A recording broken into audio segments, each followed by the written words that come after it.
cannot bear another Gaza. Of course, was referring to what's going on in Lebanon and the Israeli aggression right away on Lebanon territories, or on the Lebanese territories. So he called upon the international community to all unite together to try to stop the Israeli aggression on Lebanon and also to end the war on Gaza Strip. Also, who witnessed the word or the speech of the U.S. President Biden yesterday, actually he didn't come with something new. He just he declared that the U.S. was aiming to stop the war, to try to reach a ceasefire with the mediation efforts with Egypt and Qatar, but actually it didn't work out. So it's nothing new. But actually he didn't mention the superpower of the United States and why they didn't use it to put or to practice pressure on Israel to end the war or even to approach a comprehensive ceasefire. Also yesterday, His Excellency Mr. Minister of Foreign Affairs, Abdel, he delivered the speech of Egypt at the front of the UN General Assembly yesterday. He pointed many different and important issues concerning the aggression on Lebanon and the war on Gaza. To shed more lights on this, we are delighted to have over the phone Mr. Abdel Rahman, political analyst. Mr. Amr, very nice morning and a pleasure to have you with us.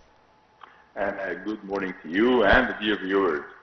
How you followed the speech of Egypt addressing by the Minister of Foreign Affairs, Mr. Abdel, as he first of all talked about the aggression, the Israeli aggression on Lebanon, and how it expands the repercussions on the whole region, and how also he assured and renewed Egypt's support and fully support to the sovereignty and security of Palestine and the independent state of Palestine.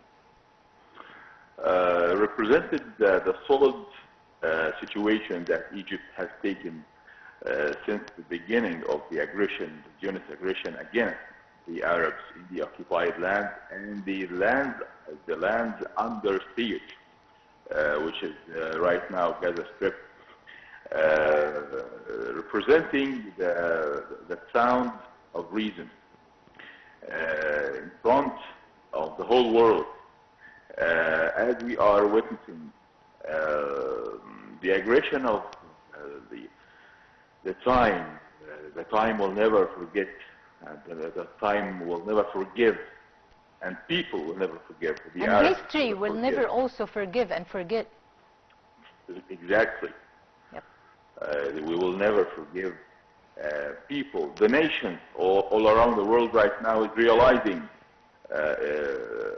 how vicious that aggression is.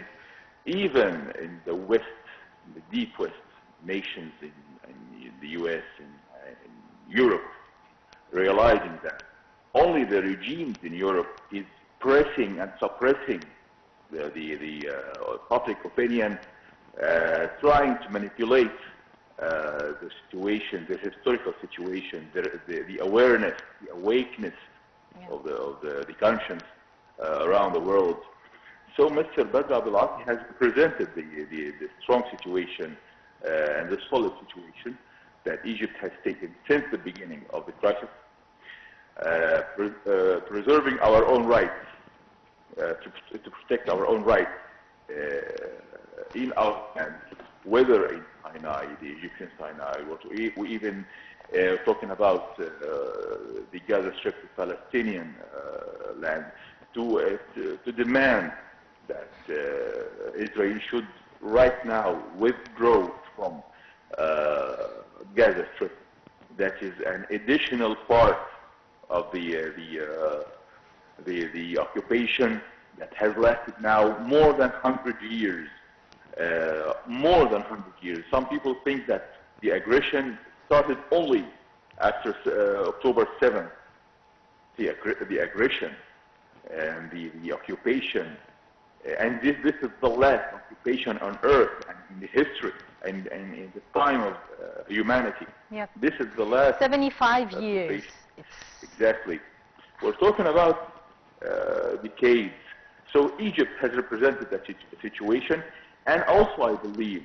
No, Mr. Amri, we're talking not only here about the long time really of aggression, of the Israeli aggression and the brutal actions of the Israeli soldiers and the and Israel on the Palestinian territories, actually. Well, of course, 75 years ago, brutal actions most of the time, targeting civilians, providing no military and no humanitarian aids. It's real brutal. How many massacres the world has witnessed? Only this time is a different time. Before, massacres were committed under the umbrella of the Zionist media that has covered up those massacres and drawn a false vision to the whole world that this is a conflict between two sides, between two nations. Well, this is not right. Right now, the world realizes that this is an occupied land, and this is a nation that is struggling for its own independence. Some people say there are too many casualties. The Palestinians should not go through their fight for freedom throughout war or throughout military operations. Well, let me remind those minds that Algeria, the great nation in Africa, the Arabic nation, has delivered more than 1 million martyrs to gain their independence. Independence can only be achieved by martyrs, by war, by holy struggle against the powers of evil. Yep. Today, I believe that Israel is moving forward, running forward, after we have committed the most brutal massacres and aggression against the Palestinians in Gaza Strip. They have found that the whole world is against Israel, despite the Western, the American covering up for their own aggression and their support. So they have moved forward to another aggression against Lebanon. Despite there's a big difference, of course, between what's going on in Gaza and what's going on in Lebanon. There's a big difference. There's too many differences between this and that. But the same, I'm talking about the aggression side. They have taken the same situation, another massacre. Who can never forget the massacres in Lebanon in the 80s?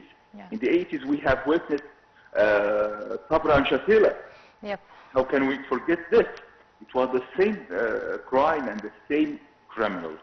Unforgettable massacres actually had Israeli troops always within the 75 years in Israel and in Lebanon actually issued. So, but Mr. Amr, you've been raised the very significant point, which is Israel is going in spite of all circumstances on the aggression, on its aggression in Gaza Strip, and also right away expanding the war with this same way of brutal aggression on Lebanon right away.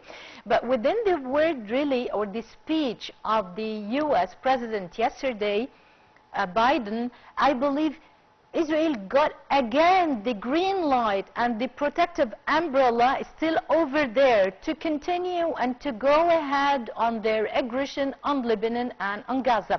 As he didn't mention something new on his speech yesterday, or just what you how you weigh the speech of Mr. Biden yesterday. In that aggression, we have witnessed the whole world is realizing that even the Americans in their own country realize that the U.S. is the main supporter Israel in its aggression. So on the other hand, Mr. Biden, he's spoken about a status quo situation. Nothing has changed. Yeah. And also he doesn't have the same power, the same authority. He's almost running out of presidency. So we are expecting a new election, and Israel is taking advantage of that time until the coming election in the U.S. to deliberately make more massacres, make more drama in the region. Yeah. Using this time until the presidential elections to come, using this time, knowing that there will be no crucial decision to be taken without the new president of the U.S., the main supplier of the aggression. Yeah. So Israel is using this time, and America is using this weakness of decision at this time. So we expect more hostility, we expect more blood, we expect more massacres in Lebanon. We have witnessed yesterday that the Lebanese are immigrating to Syria. We have that conflict. We have, I'm so sorry to say this, but there is ethnic differences between Lebanese and the Lebanese and the Syrians. We expect, and of course, the Palestinians will be among that conflict. I'm talking about hard times that the Arabic nation is going through right now. Yeah, and that's exactly what Mr. Secretary General of the UN yesterday, the United Nations, Antonio Guterres, yesterday actually expressed, as he said, we are not ready to see new Gaza on Lebanon. We are not ready to see that Gaza is a real stopless nightmare. And to experience this and to witness this again on Lebanon, of course, calling for the international community to all unify together to try to end the war in any way. But anyway, I mean, the U.S. President Biden, or even with the context, the new candidates for the American elections, I mean, they will never change something in this scene, I believe, according to the views of many analysts. So, talking about, we are not ready for witnessing new Gaza on Lebanon, and trying to, talking about the repercussions on the whole region about this aggression on Lebanon, as Mr. Minister of Foreign Affairs, also Abdel, expressed yesterday. How you find this settlements? Well, I couldn't agree more with that phrase you have said, that there is no difference between Trump or Harris or Trump. They are the same, or two faces for one coin. The same thing.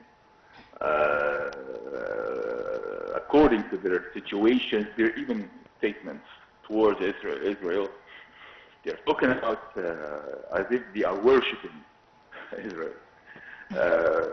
I believe that only the sound of reason from the Arabic nation, and only the sound of power, with a united resistance in the Palestinian lands. It's time for the Palestinian powers to reunite and to revive PLO. This is the only legitimate umbrella that the whole world realizes. The PLO is recognized in the United Nations only by the sound of united resistance, with new leaders on the ground, totally new leaders, without any past or history of any vague visions. I'm talking about the new leaders.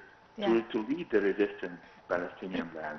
Only the sound of power, the unit and the unit existence can understand.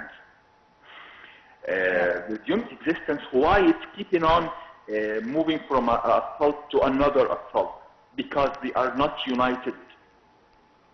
If the Palestinian powers were united under one umbrella and one leadership, the aggression could never go through them. Yep.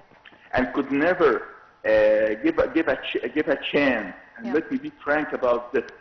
We would never given a chance to what's so-called Hezbollah, which is an Iranian arm in the region, to take the lead and claim it protecting our own rights.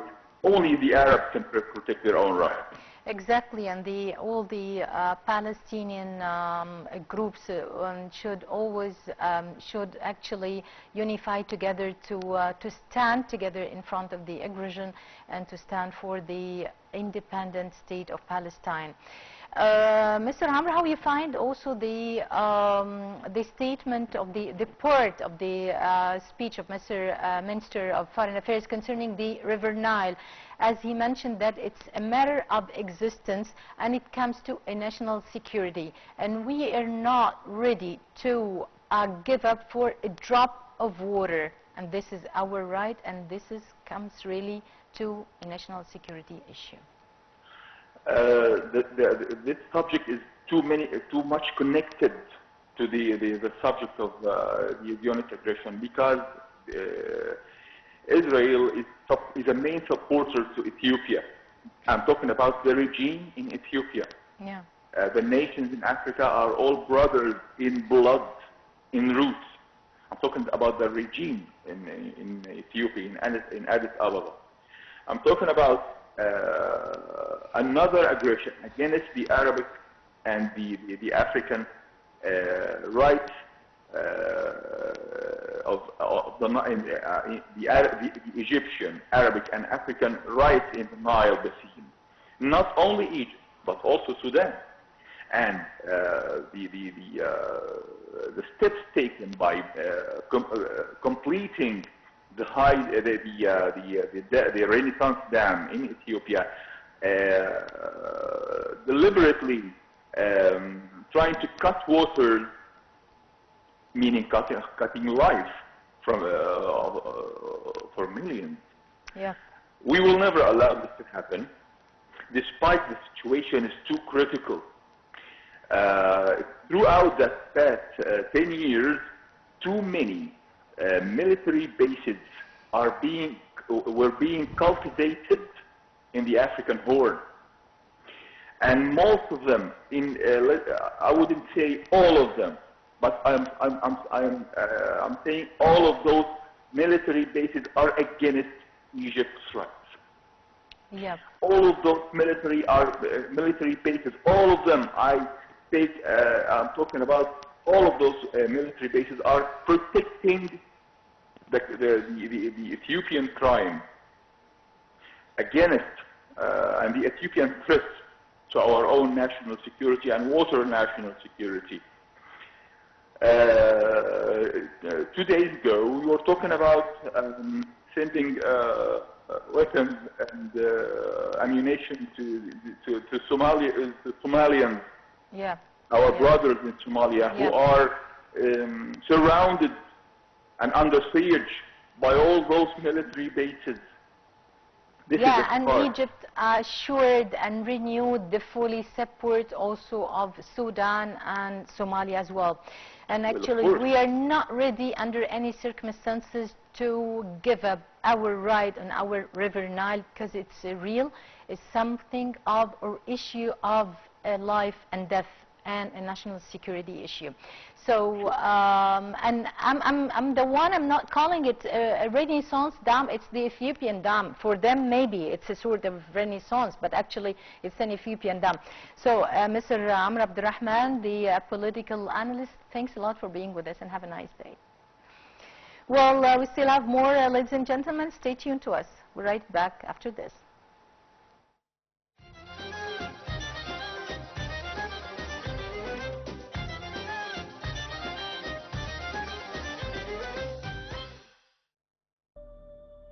Halabsha is another Nubian temple which was part of the rescue operation for monuments threatened by the rising waters of Lake Nasser.